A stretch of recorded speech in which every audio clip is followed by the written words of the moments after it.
당신은 친구들과의 관계가 낯설게 느껴본 적이 있나요? 그 이유는 무엇일까요?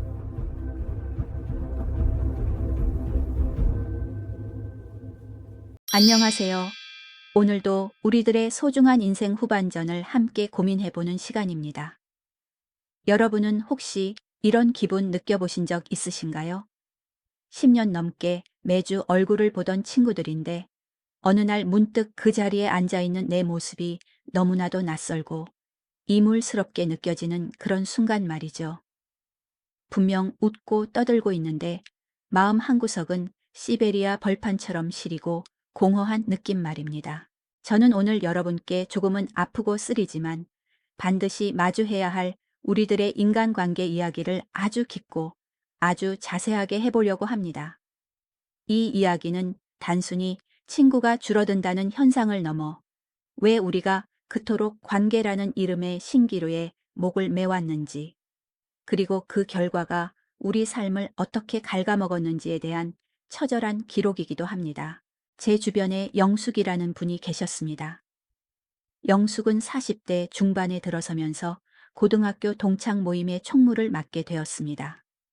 사실 총무라는 자리가 그렇습니다. 잘하면 당연한 것이고 조금이라도 실수하면 온갖 비난과 불평을 다 감수해야 하는 외로운 자리지요. 하지만 영숙은 성격이 워낙 꼼꼼하고 다정해서 친구들 사이에서는 없어서는 안 될 보석 같은 존재로 통했습니다. 영숙은 매달 모임 장소를 예약하기 위해 서울 시내의 맛집 수십 군데를 직접 발로 뛰며 답사했습니다. 주차가 편한지, 음식가는 짜지 않은지, 방음은 잘 되는지 하나하나 체크했죠. 누구 생일이라도 되면 그 친구의 평소 취향을 기억해 두었다가 정성스럽게 포장한 손편지와 선물을 준비했습니다. 심지어 친구들의 부모님이 돌아가시거나 경조사가 있으면 자기 집안일보다 먼저 달려가 며칠 밤을 새워주곤 했지요. 친구들은 술잔을 부딪히며 입을 모아 찬사를 보냈습니다. 영수가 너 없으면 우리 모임 진짜 하루도 안 돌아간다. 너는 정말 우리들의 영원한 정신적 지주이자 이 시대 최고의 친구야. 그 달콤한 칭찬을 들을 때마다 영숙은 가슴 한구석이 꽉 차오르는 것을 느꼈습니다. 자신이 이 세상에 정말 가치 있는 사람이고 누군가에게 꼭 필요한 존재라는 것을 확인받는 순간이었기 때문입니다. 내가 조금 더 잠을 줄이고, 내가 조금 더 지갑을 열고, 내가 조금 더 희생하면 이 관계가 영원히 단단한 철옹성처럼 유지될 것이라고 확신했습니다. 영숙은 자신의 개인적인 일정보다 모임의 일정을 항상 최우선 순위에 두었습니다. 남편과의 소중한 결혼기념일 저녁 식사도 친구들의 갑작스러운 호출 한 번에 미안하다는 말 한마디 남기고 뒤로 미루기 일쑤였고, 아이들의 인생이 걸린 중요한 학부모 상담, 날짜와 모임이 겹치면 가슴속 미안함을 누른 채 친구들에게 달려갔습니다. 영숙에게 그 모임은 단순한 친구들의 집합체가 아니었습니다. 자신의 존재 가치를 증명받는 유일한 통로이자 세상과 연결된 생명줄 같았던 것이죠. 하지만 여러분, 여기서 우리가 냉정하게 놓치고 있는 사실이 하나 있습니다. 인간관계에서 한 사람의 일방적인 헌신과 희생으로 유지되는 관계는 사실 건강한 관계가 아니라 일종의 정서적 봉사활동이거나 혹은 아주 가혹한 감정 노동이라는 점입니다. 영숙은 친구들을 위해 15년이라는 황금 같은 세월을 바쳤습니다. 맛집을 찾고 엑셀 파일로 10원 단위까지 회계를 맞추고 친구들의 끊이지 않는 부부싸움과 고부 갈등 고민 상담을 새벽 3시까지 들어주느라 정작 자신의 속마음이 시커멓게 타 들어가고 있다는 사실은 까맣게 잊은 채 말입니다. 영숙은 스스로 화려한 감옥을 만들고 그 안에 자신을 가둬버린 셈이었습니다. 친구들의 입에 발린 칭찬이라는 중독성 강한 사탕에 취해 자신의 심리적 에너지가 바닥나고 있다는 뇌의 경고 신호를 애써 무시했던 것이죠. 여러분도 혹시 영숙처럼 살고 계시지는 않나요? 모임 단톡방에서 내가 한마디라도 거절하거나 의견을 내지 않으면 분위기가 싸해질까봐 걱정되시나요? 혹은 나를 이기적인 사람으로 오해하고 뒤에서 수군거릴까봐 두려워 억지로 입꼬리를 올리며 자리를 지키고 계시지는 않습니까? 우리가 진정한 우정이고 헌신이라고 굳게 믿었던 그 많은 행동이 사실은 관계에서 도태될까 두려워 발버둥 치던 우리들의 깊은 근원적 불안은 아니었을까요? 15년간 공들여 쌓아온 관계의 탑이 무너질까봐 매일 밤 잠을 설치며 벽돌을 다시 쌓는 심정으로 친구들에게 정성을 쏟지는 않으셨나요? 이런 형태의 과도한 헌신은 언젠가 반드시 치명적인 독이 되어 돌아옵니다. 내가 이만큼 정성을 들였고 내 청춘을 바쳤으니 너희도 내가 힘들 때 이만큼은 당연히 해줘야지 하는 거대한 보상 심리가 무의식 중에 높은 산처럼 쌓이기 시작하는 것이죠. 그리고 그 기대가 단 1mm라도 어긋나는 순간 우리가 평생을 다해 쌓아온 관계의 성은 모래성보다 더 허무하게 무너져 내립니다. 이제 그 위태로운 성의 실체가 낱낱이 드러날 시간이 다가오고 있습니다. 영숙이 믿었던 세계가 어떻게 산산조각이 나는지 그 아픈 과정을 함께 들여다보겠습니다. 인생은 참으로 얄궂고도 냉혹한 구석이 있습니다. 우리가 가장 평온하고 안전하다고 믿는 그 찰나에 가장 거대한 파도가 우리를 덮치곤 하죠.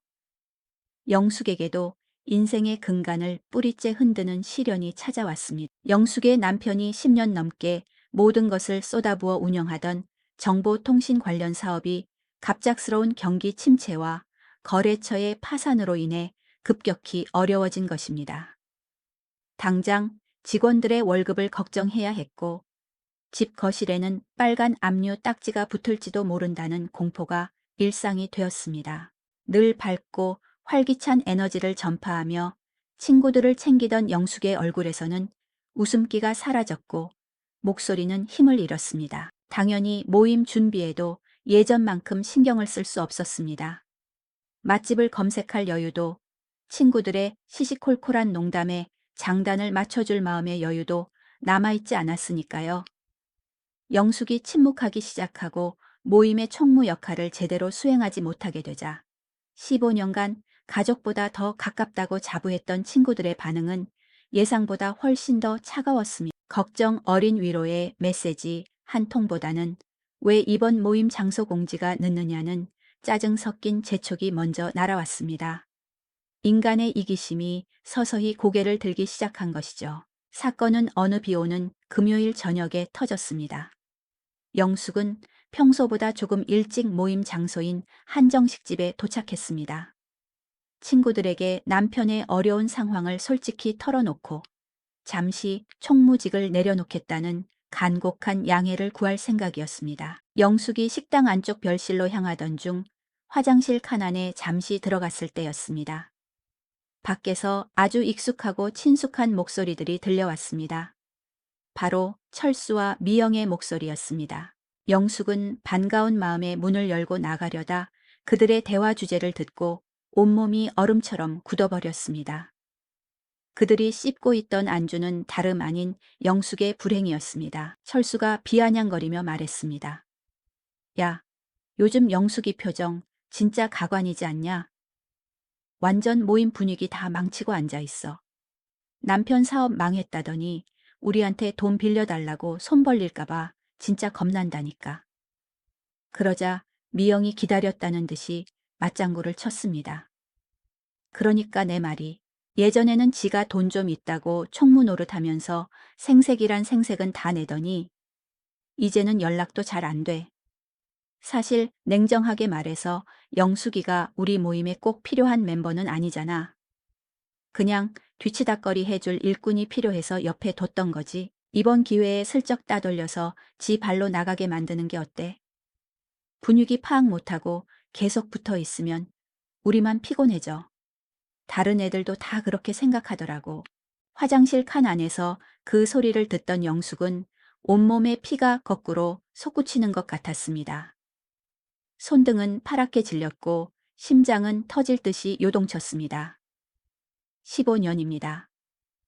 강산이 한 번 하고도 반이나 변할 그 긴 세월 동안 그녀가 쏟았던 모든 진심과 눈물과 땀방울이 고작 이용해 먹기 좋은 일꾼이라는 단어 하나로 처참하게 요약되다니요. 믿었던 친구들이 자신의 아픔을 함께 아파해 주기는커녕 혹여나 자신들에게 금전적인 피해가 올까봐 방어막을 치고 따돌림을 모의하고 있었습니다. 그것도 자신들이 가장 즐거울 때 가장 앞장서서 봉사했던 영숙을 상대로 말이죠. 이것이 바로 배신의 가장 추악한 실체입니다. 인간의 본성은 우리가 가장 약해졌을 때, 우리가 가장 기댈 곳이 절실할 때, 비로소 그 민낯을 드러냅니다. 가짜 인연들은 여러분의 밝은 미소, 여러분의 사회적 지위, 여러분이 제공하는 편리함과 유용함을 사랑했던 것이지, 고통받는 인간 영숙 그 자체를 소중히 여긴 게 아니었습니다. 영숙은 그날 식당 문을 어떻게 나왔는지 기억조차 나지 않습니다. 빗속을 걸으며 그녀는 깨달았습니다. 자신이 그동안 온기를 기대하며 안고 있었던 것은 따뜻한 등불이 아니라 살을 내는 얼음 덩어리였다는 사실을 말입니다. 15년의 세월이 단 몇 분의 대화로 무너져 내린 그 밤, 영숙의 영혼은 갈기갈기 찢겨 나갔습니다. 배신의 칼날에 베인 상처는 겉으로는 보이지 않지만 속으로는 끊임없이 진물이 흐르고 썩어갑니다. 영숙은 그날 이후 한 달 넘게 집 밖으로 단 한 발자국도 나가지 못했습니다. 거실 커튼을 꽉 닫은 채 어둠 속에 앉아 휴대폰만 멍하니 바라보았습니다. 혹시라도 미영이나 철수가 미안하다고, 아까 그 말은 본심이 아니었다고, 내가 잠시 미쳤었다고 사과 연락을 보내지 않을까 하는 신랏 같은 희망 때문이었습니다. 하지만 휴대폰은 잔인할 정도로 고요했습니다. 단톡방에서는 여전히 자기들끼리 새로 오픈한 맛집 사진을 올리고 골프 라운딩 계획을 세우며 깔깔거리는 대화가 이어졌습니다. 영숙의 빈자리는 마치 처음부터 존재하지 않았던 것처럼 너무나 쉽게 지워졌습니다. 이 시기에 영숙을 가장 괴롭혔던 것은 친구들에 대한 증오보다 자기 자신에 대한 지독한 혐오였습니다. 바보같이 이용만 당했다는 자책감이 영숙의 목을 죄어왔습니다. 내가 왜 그렇게 멍청했을까? 남편이 힘들다고 신호를 보낼 때 한 번이라도 더 안아줄 걸. 아이들이 같이 놀아달라고 손을 내밀 때 친구들 경조사 챙기지 말고 아이들 손 한 번 더 잡아줄 걸. 내 가족보다 타인을 먼저 챙겼던 그 모든 시간들이 독화살이 되어 영숙의 가슴에 박혔습니다. 영숙은 자신이 사회성이 완전히 결여된 실패자처럼 느껴졌습니다. 이제 나이가 쉰을 바라보는데 여기서 이 사람들을 잃으면 나는 평생 혼자 고립되어 비참하게 늙어 죽는 것 아닐까 하는 원초적인 두려움이 엄습했습니다. 많은 40대와 50대 분들이 관계의 유통기한이 끝났음을 직감하면서도 선뜻 정리하지 못하는 가장 큰 이유가 바로 이 고립에 대한 공포 때문입니다. 지금 이 무리에서 떨어져 나가면 세상에 나 혼자만 덩그러니 남겨질 것 같다는 불안이죠. 그래서 자존심이 상하고 대놓고 무시를 당해도 허허 웃으며 비굴하게 자리를 지킵니다. 나를 지갑이나 감정 쓰레기통으로 여기는 게 뻔히 보여도 모르는 척 속아줍니다. 하지만 여러분, 오물더미 속에 앉아 있다고 해서 외로움이 가시는 것은 아닙니다. 오히려 나를 존중하지 않는 가짜 인연들 사이에 억지로 끼어 있을 때 인간은 가장 처절하고도 시린 고독을 맛보게 됩니다. 영숙은 거울 앞에 섰습니다. 거울 속에는 15년 전 생기 넘치던 모습은 온데간데 없고 눈가는 푹 꺼지고 입술은 메마른 낯선 여자가 서 있었습니다. 친구들을 위해 가짜 웃음을 지어주느라 정작 자기 자신을 위해서는 단 한 번도 진심으로 웃어준 적이 없다는 사실을 깨닫고 영숙은 통곡했습니다. 마음의 폐허 위에서 영숙은 비로소 근본적인 질문을 던지기 시작했습니다. 도대체 인간관계란 무엇인가? 왜 우리는 누군가에게 인정받아야만 나의 존재 가치를 증명할 수 있다고 믿는 것인가? 내가 그토록 소중히 여겼던 우정이라는 이름 아래 사실은 서로를 이용하고 있었던 것은 아닐까? 심리학자들은 중년의 위기가 관계의 양적 팽창에서 질적 수축으로 이행되는 과정에서 발생한다고 분석합니다. 너무 많은 가짜 인연들을 마음에 담아두느라 정신적인 공간이 포화 상태가 되고 정작 내가 편히 쉴 자리가 없기 때문에 깊은 우울증이 찾아오는 것이죠. 영숙은 이제 그 무거운 오물들을 내려놓기로 결심했습니다. 하지만 그것은 단순히 연락을 끊는 것 이상의 의미였습니다. 그것은 자신의 내면을 완전히 재구조화하고 무너진 자존감을 다시 세워야 하는 거대한 작업이었습니다. 영숙은 떨리는 손으로 휴대폰의 전원을 끄고 15년 만에 처음으로 오롯이 혼자만의 시간을 마주하기 시작했습니다. 그 적막함 속에서 그녀는 비로소 자기 자신의 숨소리를 듣기 시작했습니다. 절망의 깊은 터널을 지나던 영숙에게 뜻밖의 구원이 찾아왔습니다. 우연히 유튜브를 통해 뇌과학과 진화 심리학을 전공한 교수의 강연을 듣게 된 것입니다. 그 강연의 주제는 놀랍게도 오늘 우리가 나누는 이야기와 결을 같이 했습니다. 나이가 들수록 친구가 불편해지고 관계가 줄어드는 것은 당신이 사회적으로 퇴화한 것이 아니라 오히려 더 높은 차원의 지능으로 진화했다는 결정적인 증거라는 내용이었죠. 영숙은 홀린 듯 화면 속으로 빠져들었습니다. 교수의 설명에 따르면 우리 인간의 뇌에는 하루에 사용할 수 있는 포도당의 양, 즉 심리적 에너지의 총량이 엄격히 정해져 있습니다. 20대와 30대의 뇌는 에너지가 화수분처럼 넘쳐 흐릅니다. 그래서 아무나 만나서 의미 없는 수다를 떨고 밤새 술을 마셔도 금방 회복이 됩니다. 그 시기에는 가능한 한 많은 사람을 만나 다양한 데이터와 경험치를 쌓는 것이 생존에 유리하기 때문에 뇌가 적극적으로 사교 활동에 에너지를 쏟도록 설계되어 있습니다. 하지만 40세가 넘고 50세에 접어들면 뇌는 전략을 완전히 수정합니다. 이제는 불필요한 곳에 에너지를 낭비하지 않고 가장 효율적이고 본질적인 곳에만 자원을 집중하는 인지적 구두소의 모드로 전환되는 것입니다. 영숙은 이 대목에서 머리를 한 대 얻어맞은 것 같았습니다. 친구들과의 모임이 예전만큼 즐겁지 않고 오히려 무거운 숙제처럼 느껴졌던 이유, 단톡방에 의미 없는 농담들이 날카로운 소음처럼 들렸던 이유가 바로 자신의 뇌가 내리는 지엄한 명령이었음을 깨달은 것이죠. 뇌는 이미 알고 있었던 겁니다. 저 사람들과의 대화는 내 인생에 아무런 영향가가 없으며 차라리 그 시간에 잠을 자거나 책을 읽는 것이 내 생존과 정신적 성장에 훨씬 유리하다는 사실을 말입니다. 즉, 혼자 있고 싶어 하는 마음은 사회적 낙오의 징후가 아니라 당신의 지능이 곁가지들을 쳐내고 핵심으로 파고들고 있다는 성숙의 강력한 신호였던 것입니다. 또한 강연에서는 인류학자 로빈 덤바의 수에 대해서도 깊이 있게 언급했습니다. 인간의 뇌 구조와 인지 능력상 진정으로 친밀하고 깊은 관계를 유지할 수 있는 인원은 최대 5명에서 15명 내외라는 법칙입니다. 수백 명의 카카오톡 친구 목록을 보며 그들을 다 챙기려 드는 것은 마치 구형 컴퓨터의 최신형 고사양 게임 수십 개를 동시에 돌리는 것과 같습니다. 당연히 과부하가 걸리고 시스템이 멈출 수밖에 없죠.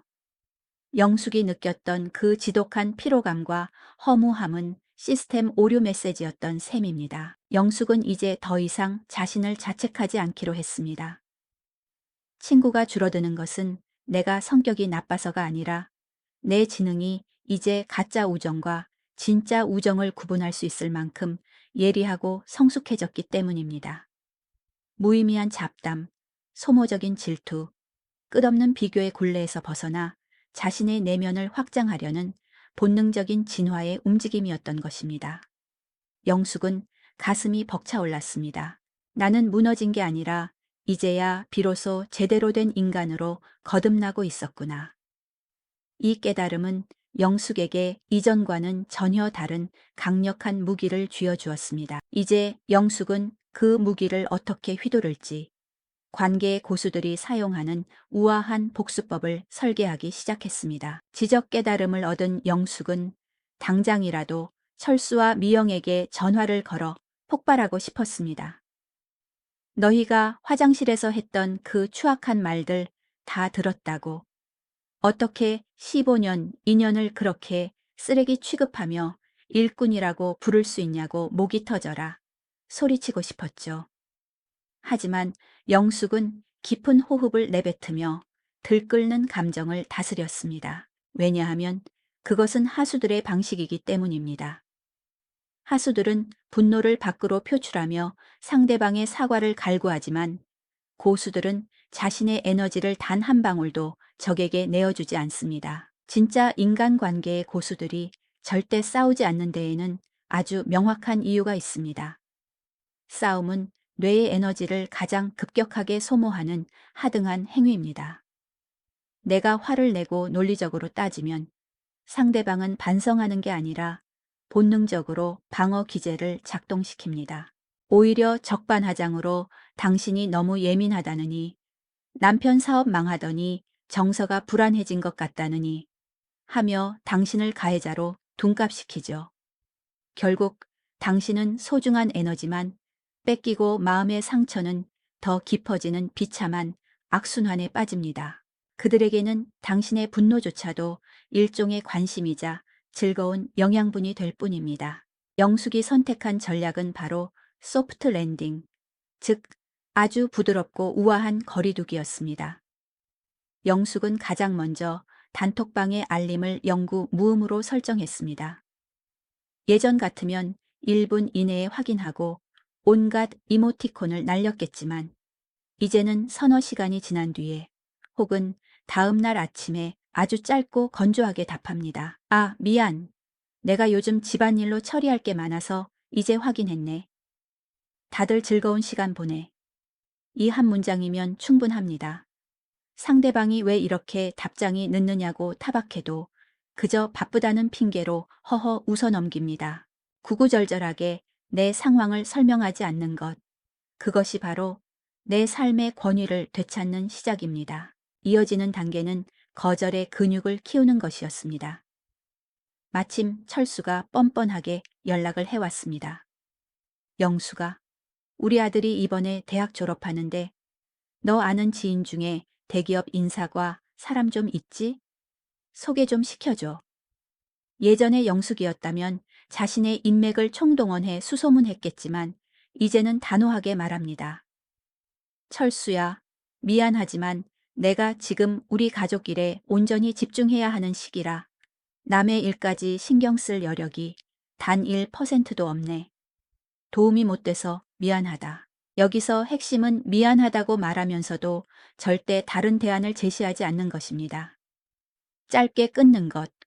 그것이 당신의 개인적 공간을 지키는 가장 강력한 법입니다. 여러분, 거절을 하면 관계가 완전히 파탄 날까봐 두려우신가요? 하지만 냉정하게 생각해 보세요. 거절 한 번에 돌아서고 비난할 사람이라면 그 사람은 당신을 친구가 아니라 언제든 꺼내 쓸 수 있는 자동 판매기로 생각했던 것입니다. 영숙이 이런 거절을 반복하자 신기하게도 그 시끄럽던 친구들의 연락이 썰물처럼 빠져나갔습니다. 이용 가치가 사라진 영숙에게 그들은 더 이상 1분의 시간도 쓰지 않았던 것이죠. 이것이 바로 가장 치명적인 복수입니다. 상대방에게 내 감정의 동요를 일절 보여주지 않으면서 그들이 내 삶에서 아무런 영향력도 행사하지 못하는 투명 인간임을 증명하는 것. 영숙은 이제 그들의 비난이나 험담이 들려와도 눈 하나 깜짝하지 않습니다. 짖는 개를 보며 같이 짖지 않는 것. 그것이 중년 고수의 품격임을 이제는 알기 때문입니다. 가짜 인연들을 단호하게 정리하고 나자 영숙의 삶에는 기적 같은 변화들이 일어나기 시작했습니다. 가장 먼저 눈에 띄게 달라진 것은 경제적인 안정감이었습니다. 매달 의무적으로 나갔던 모임 회비, 친구들의 경조사비, 친구들과의 체면 유지를 위해 사들였던 명품 가방과 옷값, 그리고 만나서 썼던 불필요한 외식비와 술값만 줄여도 한 달에 수백만 원의 여유 자금이 생겼습니다. 영숙은 그 돈을 남편의 남은 채무를 갚는 데 보탰고 나머지는 평소 자신이 꼭 배우고 싶었던 데이터 분석 전문 교육 과정에 등록했습니다. 인생 후반전을 대비한 진짜 기술 투자를 시작한 것이죠. 시간적인 풍요로움은 말할 것도 없었습니다. 주말마다 친구들 눈치 보며 골프장에 가거나 맛집 대기줄을 서던 시간에 영숙은 숲길을 걸으며 명상을 했고 아이들과 식탁에 앉아 눈을 맞추며 긴 대화를 나누었습니다. 사춘기를 지나 서먹해졌던 아이들은 엄마의 변화를 가장 먼저 알아챘습니다. 엄마, 요즘은 왜 그 시끄러운 아줌마들 안 만나? 그런데 엄마 얼굴이 훨씬 편안해 보여. 예전에는 전화기만 붙들고 사느라 우리 말은 듣는 둥 마는 둥 하더니 지금은 진짜 우리 엄마 같아. 아이의 그 진심 어린 한마디에 영숙은 가슴이 뭉클해졌습니다. 내가 무엇을 위해 그토록 밖으로만 에너지를 쏟았던가 하는 깊은 성찰이 밀려왔습니다. 신체적인 변화도 뒤따랐습니다. 끊임없는 감정 노동과 눈치 보기에서 해방되자 고질적이었던 편두통과 소화불량이 거짓말처럼 사라졌습니다. 밤마다 스마트폰을 보며 친구들의 사회관계망 서비스 게시물에 좋아요를 누르느라 설쳤던 잠도 이제는 깊고 달콤해졌습니다. 숙면을 취하니 피부색이 눈에 띄게 밝아지고 눈동자는 다시 생기가 돌기 시작했습니다.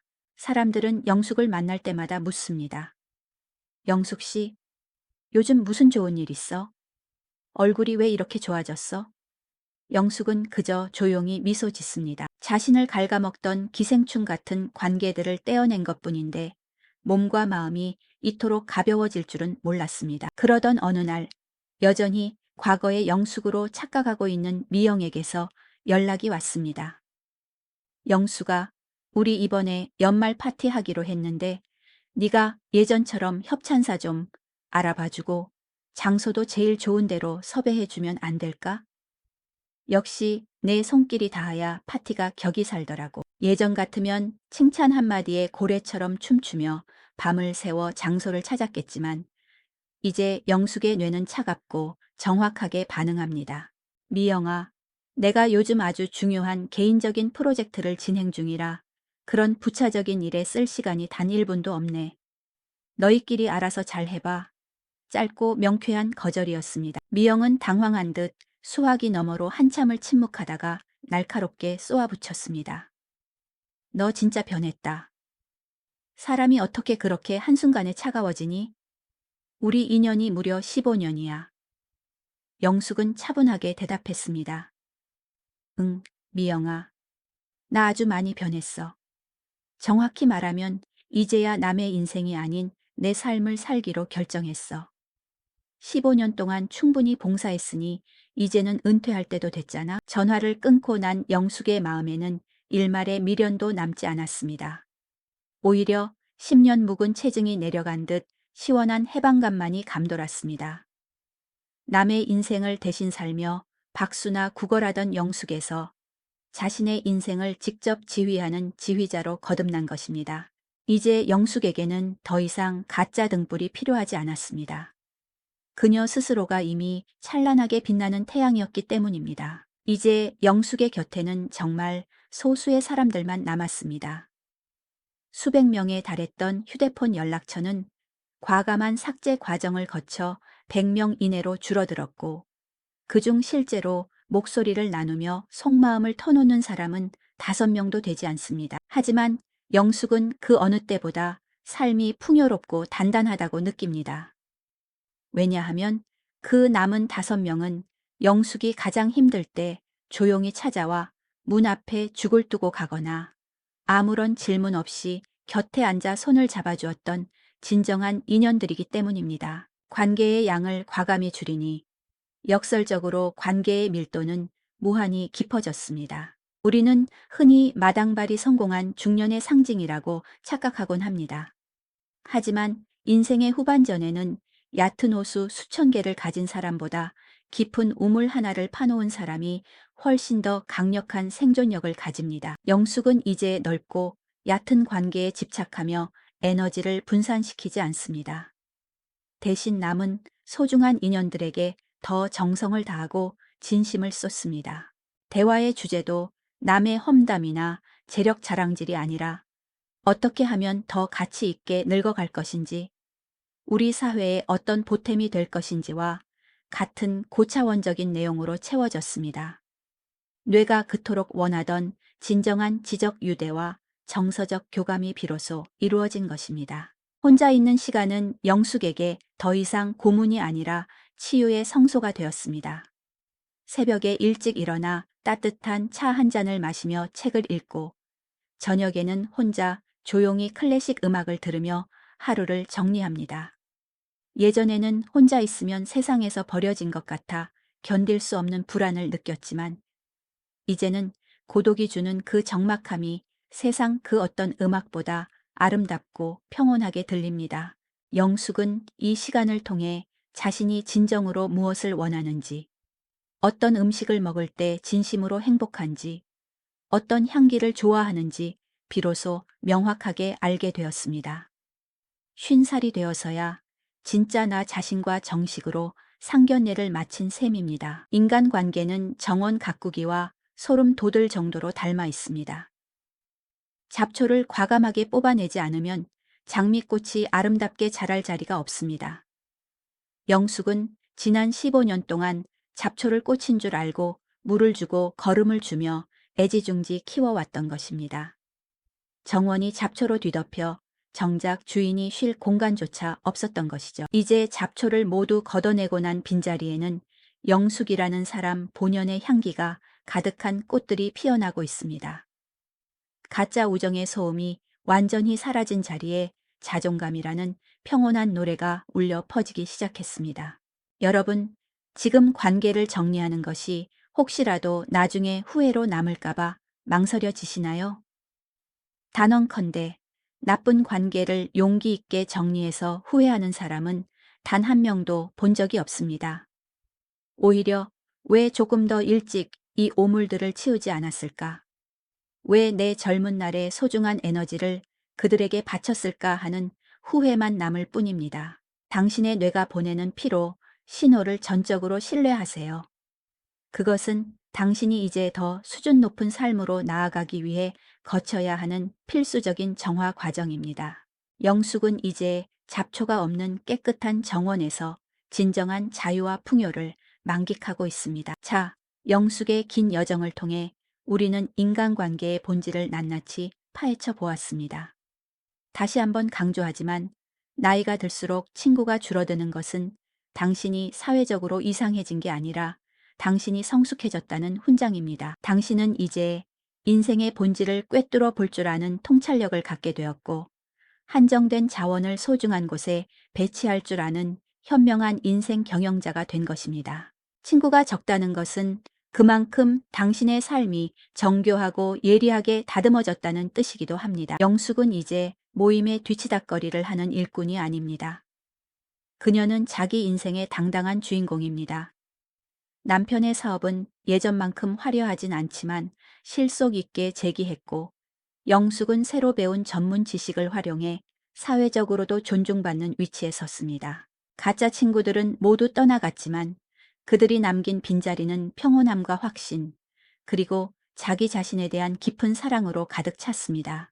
영숙은 이제 새벽 2시에 전화를 걸어 하소연할 친구 100명보다 내가 조용히 침묵하고 있어도 내 눈빛만으로 마음을 알아주는 단 한 명의 진짜 친구와 함께하는 지금이 수천 배 더 행복하다고 말합니다. 오늘 영상을 보신 여러분께 인생 후반전을 위한 3가지 지혜를 요약해 드립니다. 첫째, 자신의 피로감을 전적으로 긍정하고 존중하세요. 누군가를 만나는 것이 즐겁지 않다면 그것은 당신의 뇌가 그 관계가 가치가 없음을 알려주는 정확하고도 과학적인 신호입니다. 억지로 나가지 마세요. 둘째, 모든 사람에게 좋은 사람이고 싶은 유치한 욕심을 이제는 과감히 버리세요. 모두에게 친절한 사람은 정작 자신에게 가장 불친절한 죄를 짓는 사람입니다. 타인에게 미움받을 용기가 당신을 진정으로 자유롭게 합니다. 셋째, 혼자 있는 시간을 축제처럼 즐기세요. 고독은 외로움이 아니라 신이 당신에게 주신 가장 큰 선물인 자기 자신과 조우하는 시간입니다.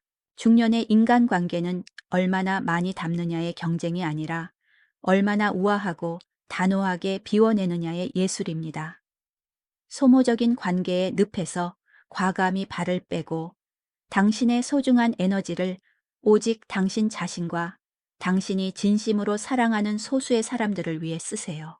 그때 비로소 당신의 진짜 인생, 당신만의 빛나는 후반전이 화려하게 시작됩니다. 오늘 이야기가 관계의 무게로 지친 당신의 마음에 따뜻한 위로와 강렬한 용기가 되었기를 진심으로 바랍니다.